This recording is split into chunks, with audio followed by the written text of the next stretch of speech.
जळगाव खान्देश जिल्ह्यातील यावल तालुक्यातील सावखेडा सीमेतून चोपडाकडे ऊस वाहून नेणारे ट्रॅक्टर अनियंत्रित होऊन पुलावरून थेट नदीपात्रात कोसळल्याने झालेल्या भीषण अपघातात ट्रॅक्टर चालक ठार झाला, तर एक जण जखमी झाल्याची घटना वाघोदा गावाजवळ मंगळवार दिनांक 18 फेब्रुवारीच्या मध्यरात्री घडली। या अपघातात 32 वर्षीय चालकाचा जागीच मृत्यू झाला, तर 20 वर्षीय क्लीनर गंभीर जखमी झाला आहे।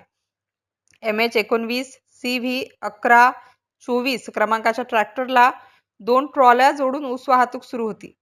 चालक राकेश बारेला आणि क्लीनर राधेश्याम बारेला हे दोघे चोपडाकडे जात असताना वाघोदा गावाजवळील नदीच्या पुलावर मध्यरात्री हा अपघात झाला। अचानक ट्रॅक्टरवरील ताबा सुटल्याने संपूर्ण ट्रॅक्टरसह ट्रॉल्या पुलावरून थेट नदीत कोसळल्या। दरम्यान रात्रीची वेळ असल्यामुळे मदत व बचाव कार्य तात्काळ पोहोचू न शकल्याने चालकाचा जागेवरतीच मृत्यू झाला। या अपघातानंतर यावल पोलीस ठाण्यात दिनकर महाजन यांच्या फिर्यादीवरून ट्रॅक्टर चालक राकेश बारेला यांच्या विरुद्ध गुन्हा दाखल करण्यात आला असून या घटनेचा अधिक तपास उपनिरीक्षक सुनील मोरे करत आहेत। MCN न्यूज मराठी करिता फिरोज तडवी, यावल।